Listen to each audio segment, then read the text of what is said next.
নমস্কার। গল্পবিলাসীর আরও একটি নতুন পর্বে আপনাদের সবাইকে স্বাগত।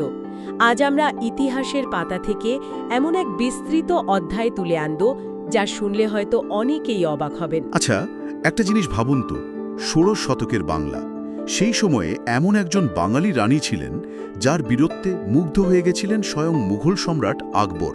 মুগ্ধ হয়ে গেছিলেন মানে? এতটাই যে তিনি নিজে ওই রানীকে রায় বাঘিনী উপাধি দেন, মানে রাজকীয় বাঘিনী। ওয়াও, রায় বাঘিনী। এক মিনিট, শুধু তাই? এটুকু বললে তো কিছুই বলা হলো না। ভাবুন তো, সেই রানীর নিজেরই প্রধান সেনাপতি তার সঙ্গে বিশ্বাসঘাতকতা করেন। একদম শত্রুদের সঙ্গে হাত মিলিয়েছিলেন। কিন্তু রানীর নিজের প্রশিক্ষিত মহিলা দেহরক্ষী আর গুপ্তচরদের বুদ্ধির কাছে সেই ষড়যন্ত্রটা পুরোপুরি ধূলিসাৎ হয়ে যায়। চলুন আজ এই অসাধারণ গল্পটাই শোনা যাক। তো আমাদের গল্পের প্রেক্ষাপটটা হলো মধ্যযুগের বাংলা, আর রাজ্যের নাম ভুরিশ্রেষ্ঠ। ভুরিশ্রেষ্ঠ। হ্যাঁ, যা পরে ভুরুশুট নামে বেশি পরিচিত হয়। আজকের হাওড়া, হুগলি আর ধরুন বর্ধমান ও মেদিনীপুরের কিছু অংশ, এই সবটা নিয়েছিল এই সমৃদ্ধ হিন্দু রাজ্যটা। আচ্ছা, এই যে ভুরিশ্রেষ্ঠ নামটা, এর পেছনেও তো একটা গল্প আছে, তাই না? হ্যাঁ, বলা হয় এখানে নাকি বহু শ্রেষ্ঠী, মানে ধনী বণিকদের বাস ছিল। সেখান থেকেই এই নাম। কিন্তু এই রাজ্যটা ঠিক কতটা সমৃদ্ধ ছিল, মানে কোনো ধারণা পাওয়া যায়? এর একটা দারুণ আন্দাজ পাওয়া যায় আবুল ফজলের আইনি আকবরী থেকে। সেখানে উল্লেখ আছে যে মুঘল শাসনে বাংলাকে কয়েকটি প্রশাসনিক অঞ্চলে ভাগ করা হয়েছিল, যার একটা ছিল সরকার সোলাইমানাবাদ। তো এই সরকারের অধীনে ৩১টা পরগনা ছিল, আর রাজস্ব আয়ের দিক থেকে ভুরুশুট ছিল দ্বিতীয় স্থানে। ভাবা যায়? তার মানে তো অর্থনৈতিকভাবে অসাধারণ প্রভাবশালী ছিল। কিন্তু এতটা তা আসতো কোথা থেকে?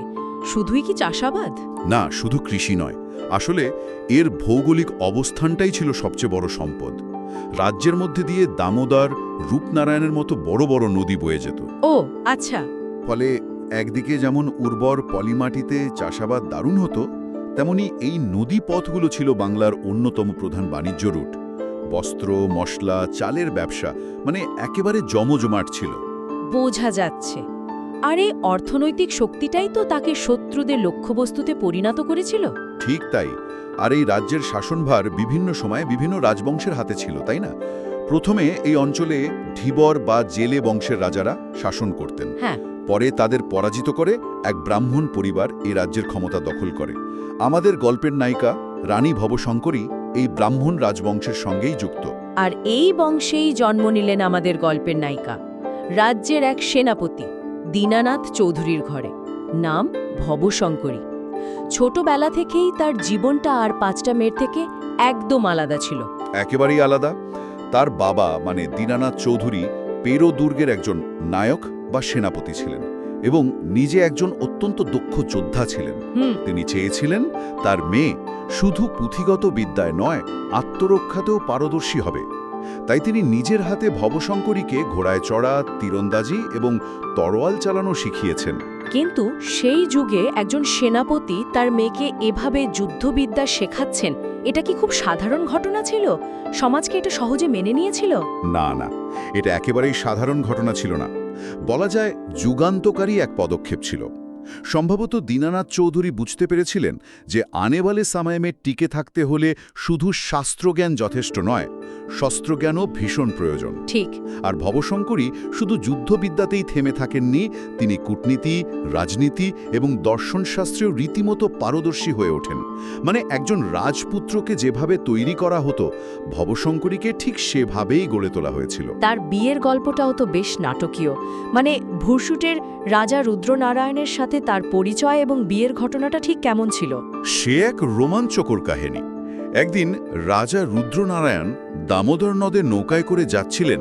হঠাৎ তিনি দেখলেন নদীর চরে এক তরুণী একাই একটা বর্শা হাতে এক বিশাল বুনো মহিষের সঙ্গে লড়ছে। একাই? হ্যাঁ, এবং অবলীলায় সেটিকে হত্যা করছে। এই অভাবনীয় দৃশ্য দেখে রাজা তো মুগ্ধ। তিনি খোঁজ নিয়ে জানতে পারলেন এই তরুণী তারই সেনাপতি দীনানাথ চৌধুরীর কন্যা ভবশঙ্করী। এই ঘটনাটা শুনতে অনেকটা কিংবদন্তির মতো লাগছে। এর কি কোনো ঐতিহাসিক ভিত্তি আছে, নাকি এটা লোকমুখে তৈরি হওয়া গল্প? দেখুন, ঐতিহাসিক দলিলে এর সরাসরি প্রমাণ মেলাটা একটু কঠিন, কিন্তু লোকগাথায় এই গল্পটা বারে বারে ফিরে আসে। এর একটা প্রতীকী অর্থ আছে। সেটা কি? এর মাধ্যমে আসলে বোঝানো হয়েছে যে ভবশঙ্করীর মধ্যে এমন এক অসামান্য শক্তি ও সাহস ছিল যা একজন রাজাকেও আকৃষ্ট করতে পারত। আসলে ভবশঙ্করীর পণ ছিল যে তাকে তরোয়ালের লড়াইয়ে হারাতে পারবে তাকেই তিনি বিয়ে করবেন। কিন্তু রাজার সঙ্গে তো আর দ্বন্দ্বযুদ্ধ করা যায় না, তাহলে উপায়? ঠিক তাই। রাজার সম্মানার্থে ভবশঙ্করী তার শর্তটা বদলে দেন। তিনি বলেন, যদি রাজা তাদের কুলদেবী রাজবল্লভীর সামনে এক কোপে দুটো মহিষ আর একটা ভেড়া বলি দিতে পারেন, তবেই তিনি বিয়েতে রাজি হবেন। এটাও তো সহজ কাজ নয়। একেবারেই না। এর জন্য প্রচণ্ড শক্তি এবং একাগ্রতা প্রয়োজন। রাজা রুদ্রনারায়ণ নিজেও একজন অসামান্য যোদ্ধা ছিলেন। তিনি সেই কঠিন শর্ত অনায়াসে পূরণ করেন এবং ভবশঙ্করীর সাথে তার বিয়েটা হয়। বিয়ের পর রানী হয়ে নিশ্চয়ই তার দায়িত্ব অনেক বেড়ে গিয়েছিল। হ্যাঁ, এবং তিনি সেই দায়িত্ব অত্যন্ত দক্ষতার সাথে পালন করেন। রানী হয়েই ভবশঙ্করী রাজ্যের সামরিক প্রশাসনে মনোযোগ দিলেন। তিনি বুঝেছিলেন রাজ্যের সমৃদ্ধি রক্ষা করতে হলে একটা শক্তিশালী প্রতিরক্ষা ব্যবস্থা থাকাটা খুব জরুরি। আর সেজন্যই তো তিনি রাজ্যের সমস্ত প্রাপ্তবয়স্ক প্রজাদের জন্য সামরিক প্রশিক্ষণ বাধ্যতামূলক করে দেন। একদম। এটা একটা বিশাল পদক্ষেপ ছিল। সাধারণ প্রজারা কি এটা মেনে নিয়েছিল? প্রথমে কিছুটা প্রতিরোধ ছিলই, কিন্তু রানী তাদের বোঝাতে সক্ষম হয়েছিলেন যে এটা তাদের নিজেদের সুরক্ষার জন্যই প্রয়োজন। এর ফলে ভূসুট কার্যত একটা সামরিক রাষ্ট্রে পরিণত হয়, যেখানে প্রত্যেক নাগরিকই একজন ভৈন। ঠিক। কিন্তু সুখ বেশি দিন স্থায়ী হয়নি। তাদের একমাত্র পুত্র প্রতাপ নারায়ণের যখন মাত্র 5 বছর বয়স, তখন রাজা রুদ্রনারায়ণ হঠাৎ মারা যান। আর ঠিক তখনই রাজ্যের ওপর সবচেয়ে বড় বিপদটা নেমে আসে, তাই না? ঠিক তাই। একদিকে নাবালক পুত্রকে নিয়ে রানী একা, অন্যদিকে বাংলার রাজনৈতিক পরিস্থিতি তখন অত্যন্ত উত্তাল। মুঘলদের কাছে হেরে গিয়ে পাঠানরা তখন উড়িষ্যায় আশ্রয় নিয়েছে। আর তাদের সেনাপতি ওসমান খানের নেতৃত্বে তারা মরিয়া হয়ে আবার বাংলা দখলের স্বপ্ন দেখছিল। একদম। আর তাদের প্রথম লক্ষ্য ছিল ভুরসুটের মতো একটা ধনী আর আপাতভাবে অভিভাবকহীন রাজ্য। কিন্তু বাইরের শত্রুর চেয়েও বড় বিপদ তো লুকিয়েছিল রাজ্যের ভেতরেই। এখানেই গল্পের সবচেয়ে নাটকীয় মোড়। ভুরসুটের প্রধান সেনাপতি চতুর্ভিভুজ চক্রবর্তী, যিনি সম্পর্কে রানীর কাকা হতেন। হ্যাঁ, তিনি সিংহাসনের লোভে পাঠান সেনাপতি ওসমান খানের সঙ্গে গোপনে হাত মেলালেন। পরিকল্পনা হলো রানীকে অতর্কিতে আক্রমণ করে বন্দী করা হবে। আর তারপর চতুর্ভিভুজ ভুরসুটের রাজা হবেন। গল্পের সবচেয়ে রোমাঞ্চকর অংশ কিন্তু এটাই। পরিকল্পনাটা ঠিক কী ছিল? পরিকল্পনাটা ছিল সাংঘাতিক। স্বামীর মৃত্যুর পর রানী তখন শোক পালনের জন্য রাজধানী থেকে দূরে একটা শিব মন্দিরে থাকছিলেন। চতুর্ভিভুজ ওসমান খানকে খবর পাঠায় যে এটাই আক্রমণের সেরা সুযোগ। আচ্ছা। ওসমান খান তার সেরা কিছু আফগান সৈন্যকে হিন্দু সন্ন্যাসীর ছদ্মবেশে রাজ্যে পাঠায়। তাদের উদ্দেশ্য ছিল রাতের অন্ধকারে মন্দির আক্রমণ করে রানীকে বন্দী করা বা হত্যা করা। কিন্তু ষড়যন্ত্রকারীরা রানীর বুদ্ধিমত্তাকে ছোট করে দেখেছিল। হ্যাঁ, তারা ভাবতেও পারেনি যে রানীর নিজস্ব এক শক্তিশালী গুপ্তচর বাহিনী ছিল। একদম। গুপ্তচর বাহিনী, যারা সন্ন্যাসী, ভিখারি, বাউল নানা বেশে সারা রাজ্যে ছড়িয়ে থাকত। তাদের মাধ্যমেই এই ষড়যন্ত্রের খবর রানীর কানে পৌঁছে যায়। আর তিনি বাইরে শান্ত থাকার ভান করলেও ভেতরে ভেতরে প্রস্তুত হচ্ছিলেন। ঠিক সেই রাতে যখন সন্ন্যাসীর বেশে পাঠান সৈন্যরা মন্দির আক্রমণ করে, তারা এক অভাবনীয় দৃশ্যের মুখোমুখি হয়। রানীর মহিলা দেহরক্ষী বাহিনী। ঠিক, রানীর নিজস্ব একটি মহিলা দেহরক্ষী বাহিনী ছিল, যারা নাইগিরি নামে পরিচিত ছিল।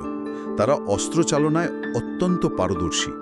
পাঠান সৈন্যরা মন্দিরে ঢোকার সাথে সাথেই তাদের উপর অতর্কিত আক্রমণ হয়। আর সেই খণ্ডযুদ্ধে সমস্ত ষড়যন্ত্রকারী নিহত হয়। ওসমান খান, যে বাইরে অপেক্ষা করছিল, সে কোনো মতে প্রাণ নিয়ে পালিয়ে যায়। কিন্তু ওসমান খান তো এত সহজে দম্বার পাত্র ছিল না। না, প্রথম চেষ্টায় ব্যর্থ হয়ে সে আরও মরিয়া হয়ে ওঠে। এবার সে প্রায় 20,000 সৈন্যের এক বিশাল বাহিনী নিয়ে ভরসুট আক্রমণের পরিকল্পনা করে। বিশ্বাসঘাতক চতুর্ভিভুজ তাকে জানায় যে 1603 সালের 12ই সেপ্টেম্বর রানীর রাজ্যাভিষেকের দিন আক্রমণ করলে রাজ্যের প্রতিরোধ দুর্বল থাকবে। আক্রমণের জন্য বাঁশুরি গ্রামকে বেছে নেওয়া হয়। একদম। আচ্ছা, এই বিষয়টা একটু ভেঙে আলোচনা করা যাক। এবার রানী কিভাবে এই বিশাল আক্রমণের মোকাবেলা করলেন? এবারও রানীর গুপ্তচর বাহিনী সঠিক সময়ে খবর পৌঁছে দেয়। খবর পেয়েই রানী তার সেনাবাহিনী প্রস্তুত করেন। তার বাহিনীতে হস্তি বাহিনী, অশ্বারোহী সৈন্য, পদাতিক সৈন্য আর তার বিশেষভাবে প্রশিক্ষিত প্রায় 2000 মহিলা সৈন্যের একটা দল ছিল। আর যুদ্ধের ময়দানে তার ভূমিকা কেমন ছিল? বাঁশুরীর যুদ্ধক্ষেত্রে রানী ভবশঙ্করী নিজে যুদ্ধের নেতৃত্ব দেন। তিনি একটি রণসাজে সজ্জিত হাতির ওপর চড়ে যুদ্ধক্ষেত্রে উপস্থিত হন। দিনটা ছিল বর্ষার, যা পাঠানদের ভারী অশ্বারোহী বাহিনীর জন্য খুব অসুবিধাজনক ছিল। আর লোককথা অনুযায়ী তিনি নাকি রুদ্রাগ্নি শক্তি নামে হাতে ধরা একটা ছোট কামান ব্যবহার করেছিলেন। হ্যাঁ, কথিত আছে যে তিনি সেটা ব্যবহার করেছিলেন, যা দিয়ে তিনি শত্রুপক্ষের মধ্যে ত্রাস সৃষ্টি করেন। তার মানে তিনি শুধু পেছন থেকে নির্দেশ দিচ্ছিলেন না, সরাসরি যুদ্ধে অংশ নিচ্ছিলেন। অবশ্যই। তার রণকৌশলের কাছে পাঠানদের বিশাল বাহিনী ছত্রভঙ্গ হয়ে যায়। যখন তিনি দেখলেন তার সৈন্যরা কিছুটা পিছিয়ে পড়ছে, তখন তিনি হাতি থেকে নেমে ঘোড়ায় চড়ে 2 হাতে তরোয়াল নিয়ে সাক্ষাৎ রণরঙ্গিনীর মতো শত্রুদের উপর ঝাঁপিয়ে পড়েন। ভাবা যায়। তার এই অবিশ্বাস্য বীরত্ব দেখে ভুরসুটের সৈন্যরা নতুন করে অনুপ্রেরণা পায় এবং দ্বিগুণ বিক্রমে লড়াই করে। এই যুদ্ধের ফলাফল কি হয়েছিল? ফলাফল ছিল অভাবনীয়। পাঠানদের এমন শোচনীয় পরাজয় হয় যে আহত ওসমান খান কোনো মতে ফকিরের ছদ্মবেশে উড়িষ্যায় পালিয়ে যায়। এরপর পাঠানরা আর কখনো ভুরসুটের দিকে এগোনোর সাহস করেনি। পাঠানদের বিরুদ্ধে এই বিশাল জয়ের খবর নিশ্চয়ই দিল্লির মুঘল দরবারেও পৌঁছেছিল। হ্যাঁ, এবং তা পৌঁছেছিল স্বয়ং সম্রাট আকবরের কানে। আকবর নিজেও বাংলায় পাঠানদের পুনরুত্থান নিয়ে চিন্তিত ছিলেন। তিনি যখন শুনলেন যে ভুরসুটের এক হিন্দু রানী একাই পাঠানদের বিশাল বাহিনীকে হারিয়ে দিয়েছেন, তখন তিনি অত্যন্ত খুশি এবং বিস্মিত হন। কিন্তু আকবর তো একজন সাম্রাজ্যবাদী শাসক ছিলেন। তিনি ভুরসুট আক্রমণ না করে বন্ধুত্বের হাত বাড়ালেন কেন? এটা একটু অবাক করার মতো। এটাই আকবরের দূরদর্শী কূটনীতির পরিচয়। তিনি বুঝতে পেরেছিলেন ভবশঙ্করীর মতো একজন শক্তিশালী এবং বিশ্বস্ত সহযোগী যদি বাংলায় থাকে, তাহলে পাঠানদের দমন করা অনেক সহজ হবে। মানে একটা যুদ্ধবিধ্বস্ত শত্রু রাজ্যের চেয়ে একটা শক্তিশালী বন্ধু রাজ্য অনেক বেশি লাভজনক।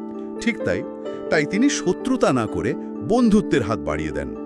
আকবর তার বিশ্বস্ত সেনাপতি মান সিংকে একটি মৈত্রী চুক্তির প্রস্তাব দিয়ে ভুরসুটে পাঠান। আর এই চুক্তির মাধ্যমেই মুঘল সাম্রাজ্য ভুরসুটকে একটি স্বাধীন হিন্দু রাজ্য হিসেবে স্বীকৃতি দেয়। এটা সেই সময়ের পরিপ্রেক্ষিতে একটা বিশাল ব্যাপার ছিল। অবশ্যই। চুক্তির শর্তও ছিল খুব সামান্য। বন্ধুত্বের প্রতীক হিসাবে ভুরসুট বছরে একটা সোনার মুদ্রা, একটা ছাগল আর একটা কম্বল মুঘল দরবারে পাঠাবে। আর এই চুক্তির পরেই তো সেই বিখ্যাত উপাধিটা দেওয়া হয়। একদম। এই মৈত্রী চুক্তির পরেই সম্রাট আকবর রানী ভবশঙ্করীর বীরত্ব, রণকৌশল এবং প্রজ্ঞার প্রতি সম্মান জানিয়ে তাকে রায়বাঘিনী উপাধিতে ভূষিত করেন। রাজকীয় বাঘিনী, এই উপাধি তার পরিচয়ের সঙ্গে চিরদিনের জন্য জুড়ে যায়। ঠিক তাই। পরবর্তীকালে তার পুত্র প্রতাপানারায়ণ প্রাপ্তবয়স্ক হলে তার হাতে রাজ্যের সমস্ত ভার তুলে দিয়ে রানী ভবশঙ্করী কাশীতে চলে যান এবং জীবনের বাকি সময়টা ঈশ্বরের আরাধনায় কাটান। তার বীরত্বের কাহিনী বাংলার ইতিহাসে, বিশেষ করে লোককথায় অমর হয়ে আছে। যদিও আশ্চর্যজনকভাবে ইতিহাসের মূলধারার বইগুলোতে তার নাম খুব কমই পাওয়া যায়। রানী ভবশঙ্করীর গল্প আমাদের ভাবতে বাধ্য করে যে ইতিহাসের পাতায় এরকম আরও কত নায়ক নায়িকার কথা চাপা পড়ে আছে, যারা সাম্রাজ্যের বিশাল আখ্যানের ভিড়ে প্রায় হারিয়েই গেছেন। তাদের বীরত্ব, তাদের আত্মত্যাগ আজও হয়তো বাংলার গ্রামেগঞ্জে, লোকগীতিতে আর মানুষের মুখে মুখে বেঁচে আছে। আমাদের শুধু সেই কাহিনীগুলো খুঁজে বের করে আনার অপেক্ষা। তো এই রকম আরও অনেক হারিয়ে যাওয়া রোমাঞ্চকর গল্প যদি শুনতে চান, তাহলে গল্পবিলাসীর সাথে কিন্তু থাকতেই হবে। চ্যানেলটি সাবস্ক্রাইব করুন। পরের পর্বে আবার দেখা হবে নতুন কোনো বিস্মিতপ্রায় গল্প নিয়ে।